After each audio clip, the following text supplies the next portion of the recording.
No sale. Bien, buenas tardes. Sí, el grupo tercero 1 va a hacer la presentación de ciclos. Tercero 2 va a hacer la presentación de ciclos biogeoquímicos. Los ciclos biogeoquímicos son tan importantes porque se van a dividir en dos partes. Uno, ciclos gaseosos, ciclos sedimentarios. Siguiente, el seguimiento de ciclos gaseosos, ciclos sedimentarios tiene una unión que se llama el ciclo completo del agua, el cual debe ser presentado en sus 4 estadios de estancia y forma del agua, más aparte evaporación, filtración y condensación, y el estado más padre, el cual están ocupando mis alumnos y se llama plasmático. ¿Tienes pantalla de plasma?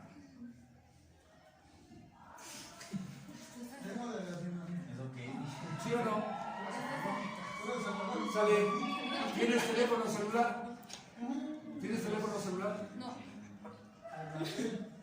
Bueno, ahí están los dos pequeños ejemplos de ciclo de estado plasmático.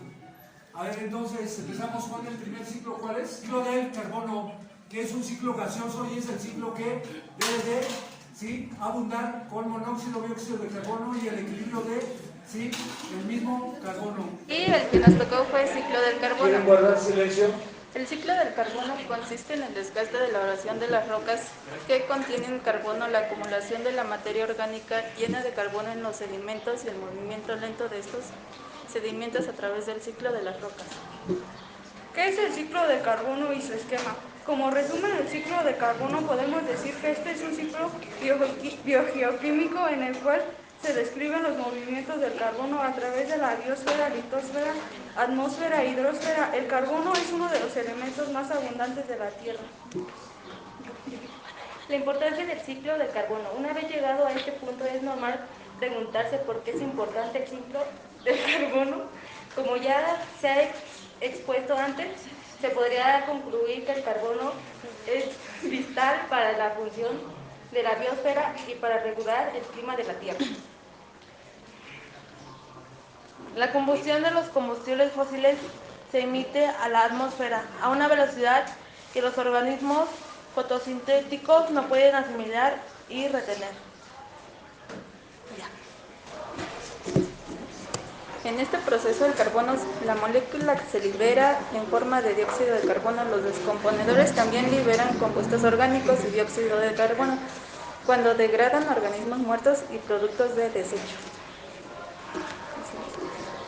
El carbono se encuentra en 4 fases: la fase gaseosa, la fase líquida y la fase sólida. 3, me dijiste 4.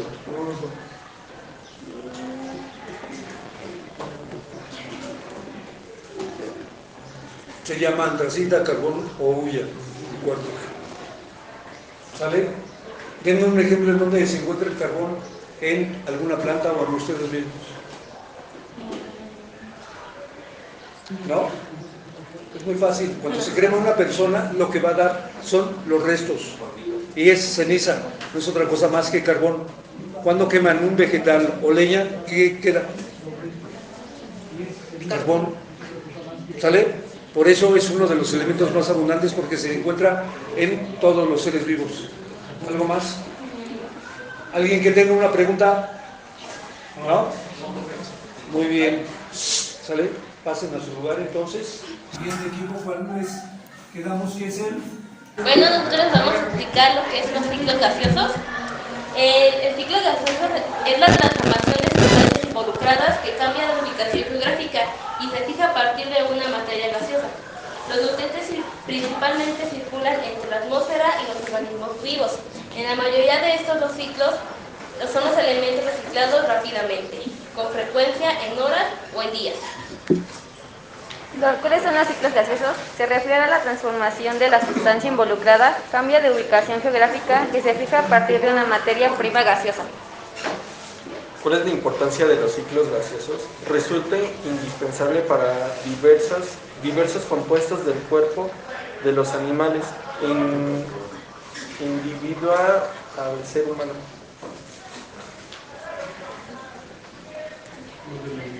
¿Por qué es importante un ciclo gaseoso?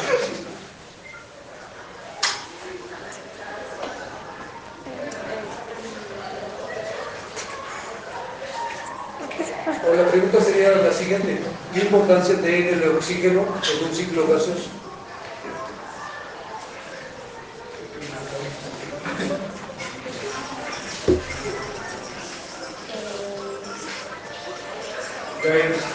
Tiene una plantita aquí, ahí va. Tiene una plantita aquí. ¿Cuál es la función de esa planta? Para que crezca. ¿Mandé? Para que crezca. No, más fuerte. Para que crezca. A ver, dilo otra vez. Dar oxígeno. Dar o crear oxígeno. Pero le recuerdo algo: desecha oxígeno. Nosotros vivimos de ese desecho. ¿Sabes? Y es ciclo gaseoso. El oxígeno oxida, forma proteínas, carbohidratos, forma lípidos, forma ácidos nucleicos. Les recuerdo que todos tienen oxígeno. Vitaminas, sin oxígeno no serían vitaminas. ¿Sale? ¿Algo más? No. Bien. ¿Sí? Siguiente. Nosotros vamos a preguntar, explicar el ciclo del agua, del oxígeno o del dióxido de carbono. ¿Qué es el ciclo del oxígeno? El ciclo del oxígeno es la circulación del elemento oxígeno del interior en la superficie de la Tierra a través de procesos químicos, físicos, biológicos y biológicos. La importancia del ciclo del oxígeno radica en lo imprescindible que es este elemento para los seres vivos.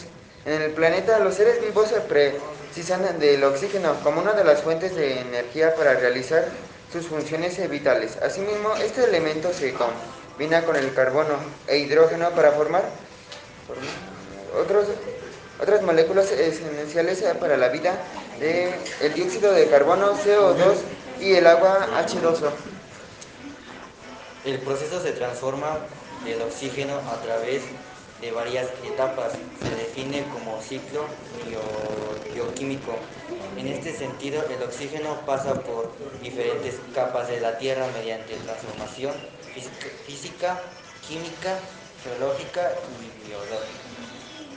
Las etapas del ciclo del oxígeno se dividen en dos procesos, que son el ciclo rápido o biológico o el ciclo lento o geológico. El ciclo rápido del oxígeno, las plantas, los árboles y fitoplancton, al realizar la fotosíntesis, se nutrirse con minerales y agua y liberan oxígeno a la atmósfera. El oxígeno que se encuentra en la atmósfera es tomado por animales mediante el proceso de respiración, así como las plantas durante la noche. Los animales al respirar exhalan dióxido de carbono a la atmósfera. El dióxido de carbono es tomado también por las plantas, los árboles y el fitoplancton como parte del proceso metabólico. A partir de este proceso, estos seres vuelven a liberar oxígeno a la atmósfera.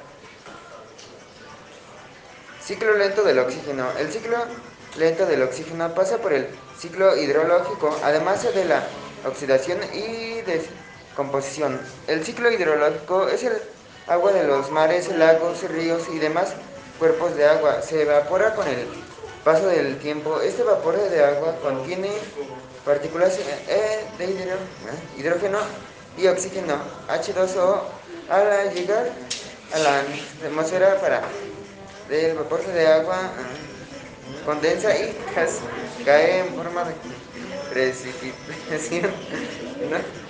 No obstante, la radiación solo rompe algunas partículas de agua, dejando oxígeno libre en la atmósfera, el cual puede quedarse en forma de oxígeno molecular O2 u ozono O3. Esta reacción se conoce como fotólisis de agua. La oxidación. El oxígeno presente en la atmósfera, litosfera y hidrosfera reacciona con minerales y compuestos, combinándose con ellos. Estas moléculas oxidadas con el paso del tiempo reaccionan con otras o se deshacen, dejando así oxígeno molecular libre. Descomposición. Los seres vivos que mueren son descompuestos principalmente por bacterias y hongos. Para realizar esta descomposición se usa oxígeno además de otras moléculas y se suelta dióxido de carbono. Las características del ciclo del oxígeno son: el oxígeno como elemento químico se encuentra en abundancia y diversas combinaciones químicas en la naturaleza. Su forma más común son el oxígeno molecular en la forma gas O2, el dióxido de carbono CO2 y el agua H2O. El ciclo del oxígeno se caracteriza por formar parte de otros como el ciclo del carbono y el ciclo hidrológico. El dióxido de carbono tiene el oxígeno como uno de los elementos y el agua está formada por partículas de oxígeno e hidrógeno. El ciclo del oxígeno pasa por varias capas conocidas de la Tierra. La mayor parte de las interacciones del oxígeno con otras moléculas sucede en la atmósfera, litosfera, hidrosfera y biosfera. El ciclo del oxígeno se manifiesta en dos tipos de procesos: ciclo lento o geológico y ciclo rápido o biológico. Creo que ya está. Lo único que les puedo decir es adelantando. Buenas tardes, nosotros les vamos a explicar sedimentarios y empieza por estas 6 etapas. Vulcanismo. Manifestación de la energía interna de la Tierra que afecta principalmente en las zonas inestables de la corteza. Y meteoralismo, también llamada como interperialismo, que es esto, que es a la descomposición de minerales y rocas que ocurre sobre una cerca o la superficie terrestre. Cuando estos minerales están en contacto con la atmósfera, hidrosfera y la biosfera, consiste en la desintegración o descomposición del material geológico y superficie terrestre. La siguiente etapa es la erosión, es el desgaste que sufre la superficie de la Tierra por acción de las fuerzas naturales, procesos naturales, ya sea física o la naturaleza química, rocas de la corteza. Y sigue el transporte, que es esto. Y es un transporte de sedimentarios por los ríos en un proceso continuo de la naturaleza, como la migración de los ríos, que es formada por piedras y destrucción de los bordes de las islas. La sedimentación es la separación sólido-fluido en la que las partículas sólidas de una suspensión más densa que el fluido se separan por la acción de la gravedad. Y por último es la subsidencia, es el hundimiento de un terreno debido a normalmente la existencia de cavidades subterráneas de tanto origen antrópico como natural. Las cavidades naturales o subterráneas son bienes que se presentan de un ecosistema frágil y delicado, conteniendo normalmente allá del cuerpo rocoso contenido con minerales, hidrógeno, fauna de flora de sitios arqueológicos. Una de las características más conocidas sobre este ciclo es que es muy conocido por el tipo de rocas que tiene. Sí. Esto es una roca sedimentaria, son rocas que son formadas por acumulaciones de sedimentos formados a partir de partículas de diversos tamaños transportadas por el agua, el hielo o el viento, que son sometidos a un proceso físico o químico. Hay más de 33 tipos de piedras, y por ejemplo no traemos las piedras, pero si buscan, son más naturales y más pesadas, y algunas no pesan casi nada y son muy reconocidas por el tipo de textura que tienen las piedras. Y eso sería todo. ¿Tienen alguna duda? O si gustarían pasar a tocar, cada piedra tiene como diferente textura y se siente muy diferente a las... Muy viscosa, muy caliente, muy suave. Y ya. Muy bien. ¿Qué es una chonta? ¿Qué es una chonta? Y ahí tienes hasta el ejemplo.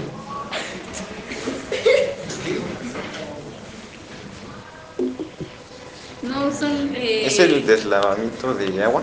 Es el deslavamiento del agua que sale, ¿sí? Y que las piedras que van arrastrándose en el lecho del agua se van modificando. Sí, como este tipo de aquí. No, hasta formar semicírculos o elipses. Esas son las chontas. ¿Sale? Sí. Pueden empezar de gran tamaño hasta terminar en... ¿Sale? Sí. ¿Sí, no?